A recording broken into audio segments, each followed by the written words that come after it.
Hey, it's Cooper here with an episode of What Would Cooper Do? Just a quick update on that Minneapolis murder. Once again, to the family members out there, I'm so sorry. Uh, I don't know.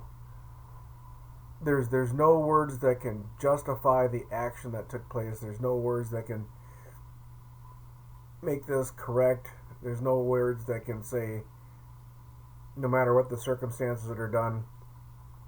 And for those that are jumping on the platform and saying, this doesn't happen, and what happened prior to this, there's no justification even for those statements or words. If you look at the video, and I'm not gonna replay that video over and over and over again. I got enough PTSD on death in my own head that I don't need to keep watching that sucker over and over and over again. But it's the draw. I mean, the attention has now been drawn. The injustice of what happened is there. The following of the bureaucracy of information is there. You have the video of treatment. You have the video of how the communication lines are poor. Once again, I will personally put myself out there to the sheriff of Hennepin County, Dewey, the chief of police in Minneapolis, Ordano, the mayor Fry, the governor of the state, as a voice of reason. After many years of working in the jail, having the background experience of being PD, you guys need a balancing body that's not caught up in the bureaucracy of what's going on. You need a voice of reason that's not your norm. You need a voice of reason of a hardworking, educated individual that's looking to promote good. You need a voice of reason that is willing to denounce the negative activity. And to all those that are out there looting and damaging and breaking and doing additional illegal activities, your additional illegal activities don't do the subject matter any good. I'm not saying don't protest, but what I am saying to you is stop the ignorant stupidity. Stop the using the excuse of a poor man's death to do wrong. That's not appropriate, nor is it acceptable. No, the actions of the officer were not acceptable. And unfortunately, I know one of the officers, good God, dude, really. But you guys failed in your very basics of training of CPR, response control, response identification, threat identification, care, inmate care, arrest care. What is the first thing that you do? Response.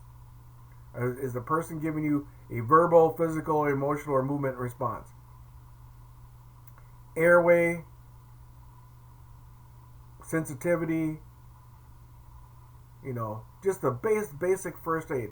Check out for safety. Okay, the guy's handcuffed. So now your immediate threat is diminished.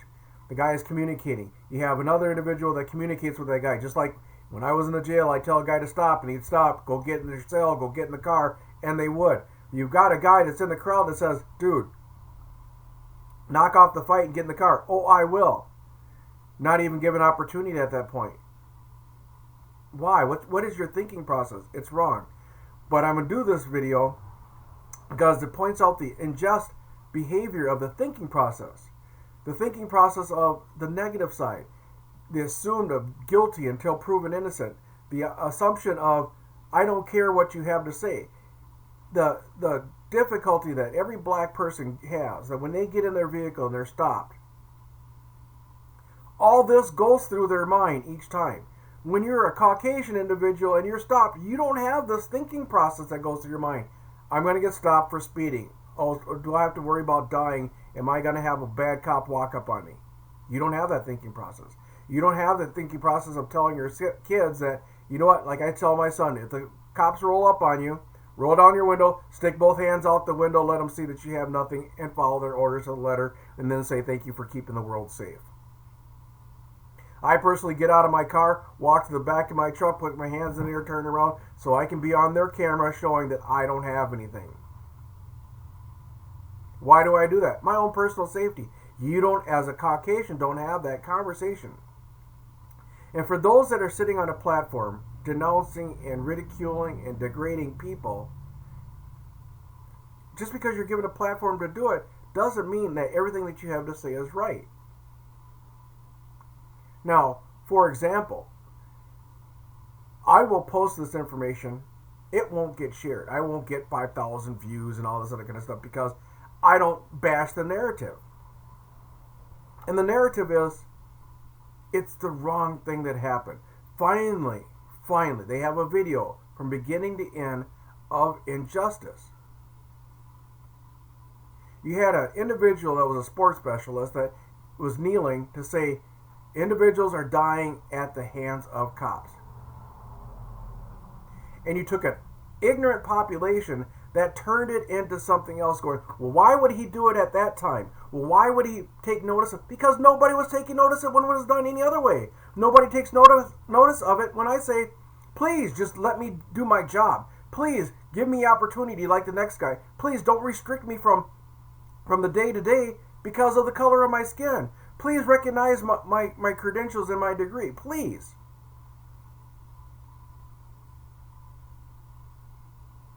Please treat me equally and fairly like everybody else. No, we'd give you an opportunity if you were white. Sorry, we're not going to give you the opportunity because you're black. The questions aren't the same. The credentials that are provided aren't the same. The credentials that are requested aren't the same. I went into the military thinking when I got out of the military, life would be easier. I would be treated with respect. The military individual doesn't get treated with any more respect than a minority. Why? You have Memorial just 2 days ago. The Memorial holiday. Remember those that are lost and fallen and what they fought for. They fought for freedom. They fought for fairness. They fought for the constitutional right of being alive. The pursuit of happiness. Right of free speech. Now, you've watched the cop show, so just to go to reality, when a person gets arrested, they resist because they don't want to go. Doesn't mean they deserve to die. Doesn't mean that they deserve to be beaten. And for all those that are doing criminal activity and you get close enough to have to be arrested, you can't cry and say, oh, it's somebody else's fault because I got arrested because I was stealing from somebody's place, or I was breaking into somebody's car, or I was running around with drugs, or I was doing something I wasn't supposed to do. Whose fault is that? I'm not justifying this situation by no means whatsoever. I'm not saying anything that was done here is correct. And as a black person, I am sick and tired of answering the question. I'm sick and tired of the differences that are truly made. I'm sick and tired of the opportunities that are restricted just because of a glance of a skin color. I'm sick and tired of the media taking this particular scenario, and it's all over the media now because of the video that the individual put on, that they couldn't control the video. So it's out there without their control. This individual was killed. Now, the video is going to be diced and sliced, and everybody's going to take a look at it. And the cops that are standing there, after being in the job and understanding the job, the mental thinking process that the officer had was, he's talking, so therefore he's breathing. He wasn't paying attention to the fact that he had his knee on his jugular, so no matter how much air was going into his lungs, no air or oxygen was getting to his brain, so he killed them. He killed him. And another thing that they didn't realize is, okay, because when you do a lot of arrests, people pee themselves. So you got pee running on the ground. He's losing his victim then. And the pronunciation of him being dead at HCMC, that was trying to prevent the lawsuit. His lips were white on the gurney. For a black man to have white lips, it tells you there's nothing going to the brain.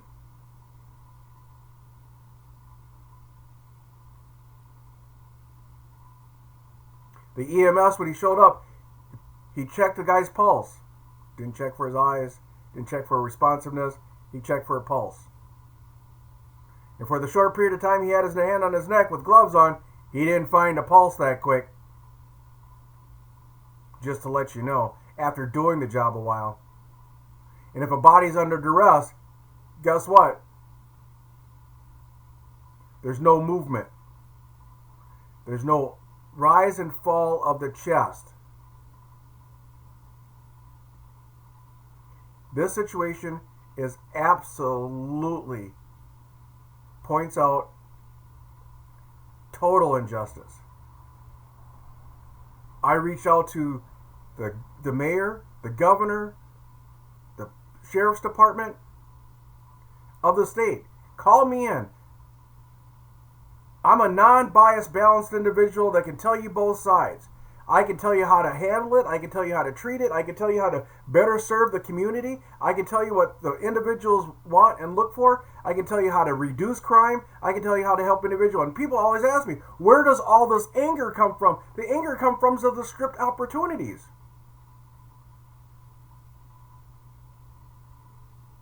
The opportunities of going through the process of getting educated and can't get a job in your field because of the color of your skin. You can't tell me that that doesn't happen. And the other question that comes up is why in our continental United States, the only time that a minority has access to opportunity is from one of three categories: entertainment, broadcasting, Oprah. Comedian-wise, all the comedians that are out there that are great, they do a wonderful job. I'm not begrudging any of these people, so don't turn it into that either. And sports athletes. Okay. That's the only accepted media source that will allow you to be positively successful.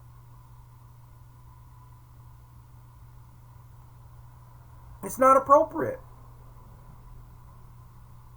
During the COVID thing, I reached out to the media and said, hey, why don't you help us out? Why don't you do a free advertising for it? Why don't you allow me to expose myself? And that whole information that was given, they'll take anybody that's not a minority and fill that category with it.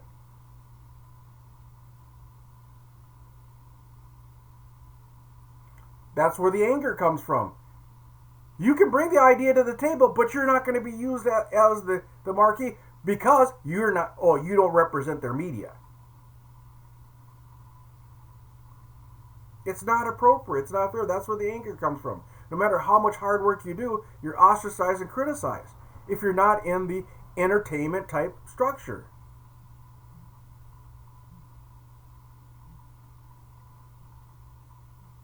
So now you have a situation where I don't know what the case is, what this guy did to have the police show up and be there. And the statements of the officer, don't do drugs, blah, blah, blah, blah, blah, as if that's an excuse of why this person is taken down because that all individuals that are getting in trouble are into drugs. That's not true. The people that were dialecting on the video, they weren't on drugs. They were trying to save a man because they were going through the rationalization. He's not breathing any longer. He's not moving any longer. Take a pulse to check and verify what's going on before you do anything more. Common sense. This is a very bad deal. And all I can do is be a spokesperson on the positive. You guys that are doing criminal activity, that are looting, breaking windows and all that kind, knock it off. If you want to protest, get all your people together because you have the extra time to waste. Go down to the St. Paul, talk to all the everybody that's there, write the petitions, get in their face, be there. Be there. Don't move, be there. Don't break up other people's stuff. They work hard for it. Don't destroy their personal life because they worked hard for it. You can't begrudge somebody else's positive, but you can bring it to the people's attention so that people understand. By you doing stupid negative stuff, you've now taken away from the action of what happened, that people can, now the media has a different story to tell. The destruction is now happening. Look at these ignorant people destroying everything. Versus, look at the injustice that's being done. Now you've diluted the population of media, so the media is no longer covering that story. Now they're covering your stupid looting and destruction and damage. Now you've diminished the pain for the family, and you're creating more pain because of what's being done because of the situation. You didn't know that, man, and you don't care if you're destroying other stuff. You can pretend like you're angry. I'm angry. I'm a working man that gets stifled because of the ignorant stuff that other people do.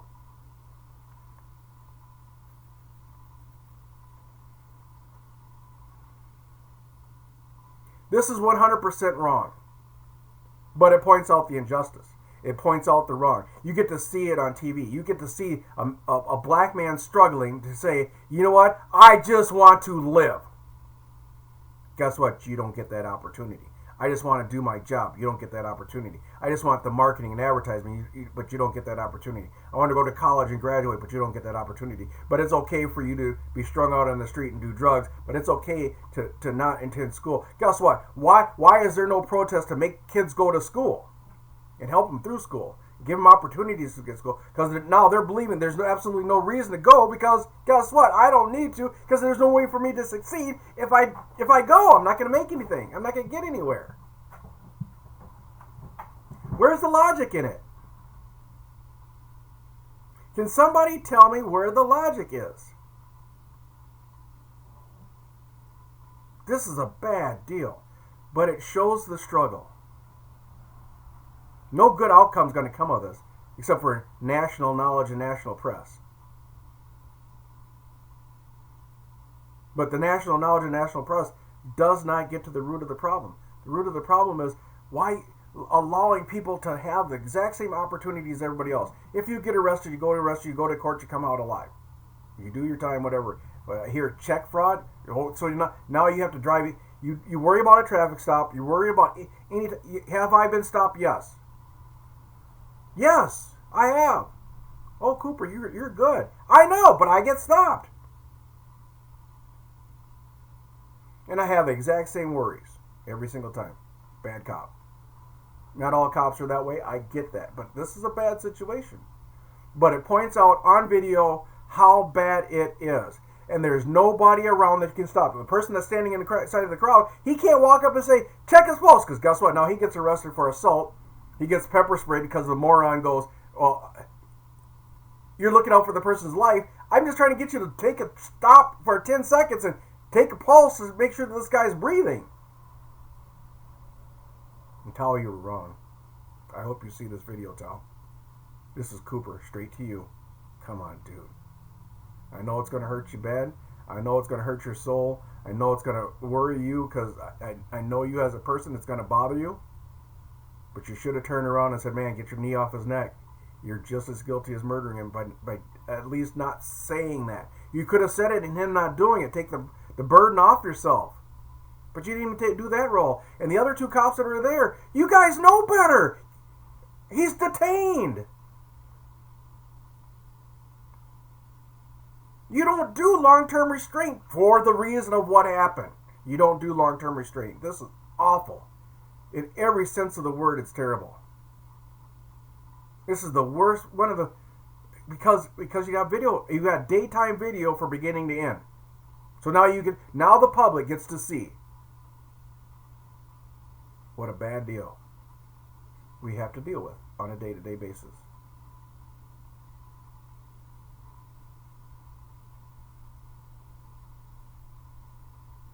I truly wish the governor, the mayor, the sheriff, I can help you guys because of having the experience and being older and having the education and being born and raised in South Minneapolis, I understand. I get it. I can talk cop. I can talk street. I don't do it. I don't need to talk street. But I can educate you better. I approached you from the dog field. Guess what? Officers are getting bit from serving warrants still because they think that they know how. No, guess what? When you approach people the right way, it goes a lot faster. Well, I heard him say, well, we fought him for 10 minutes and he wouldn't get in the car. You had him down on the ground. You had 4 of you. He was willing to stand up. You could have gotten him in the car.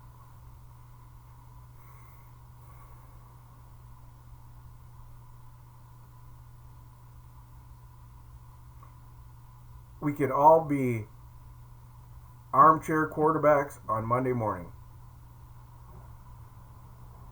But this is one of those situations where even being an armchair quarterback, I know being in the midst of it all, you're not thinking about it, but you have to look at the basics of life support. Protect and serve. Not gather and arrest. You lost track of the job. You lost track of the duty. Governor, you've lost track of the job. Sheriff, you've lost track of the job and the duty. Chief, you've lost track of the job and the duty. Mayor, you've lost track of the job and the duty. Officers, you've lost track of the job and the duty. Protect and serve.